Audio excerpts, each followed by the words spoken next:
Ibu, Saudara yang dikasihi oleh Tuhan, salam sejahtera dalam Tuhan Yesus Kristus.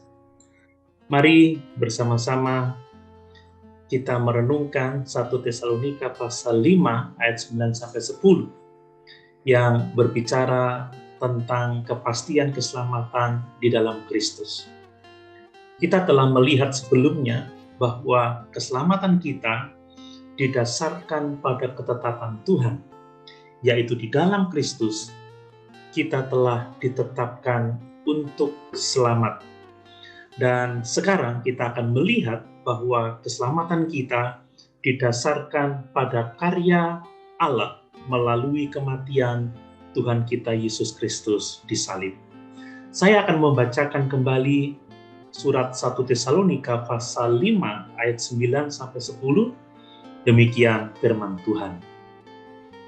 Karena Allah tidak menetapkan kita untuk ditimpa murka, tetapi untuk beroleh keselamatan oleh Yesus Kristus Tuhan kita, yang sudah mati untuk kita, supaya entah kita berjaga-jaga, entah kita tidur, kita hidup bersama-sama dengan Dia.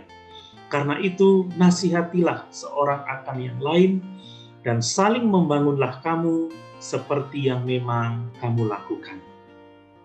Perhatikan bahwa Rasul Paulus mengatakan keselamatan adalah oleh Yesus Kristus Tuhan kita yang telah mati untuk kita.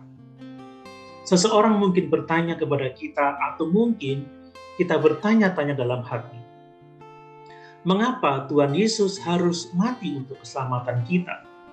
Mengapa Tuhan tidak bisa mengampuni kita tanpa Yesus harus mati? Jawabannya adalah, jika Tuhan tidak menghukum dosa, Dia tidak kudus dan tidak adil. Sebagai hakim yang adil atas alam semesta, Dia telah menyatakan bahwa upah dosa adalah maut. Karena kita semua telah berdosa berulang kali, maka kita semua pantas mati, yang pada akhirnya kita harus mengalami pemisahan kekal dari Allah dalam lautan api. Tetapi dalam kasih dan belas kasihan Tuhan yang besar, Allah mengutus Yesus, anaknya yang kekal, untuk menanggung hukuman yang pantas kita terima. Seperti yang dituliskan Rasul Paulus dalam Roma pasal 5 ayat yang ke-8.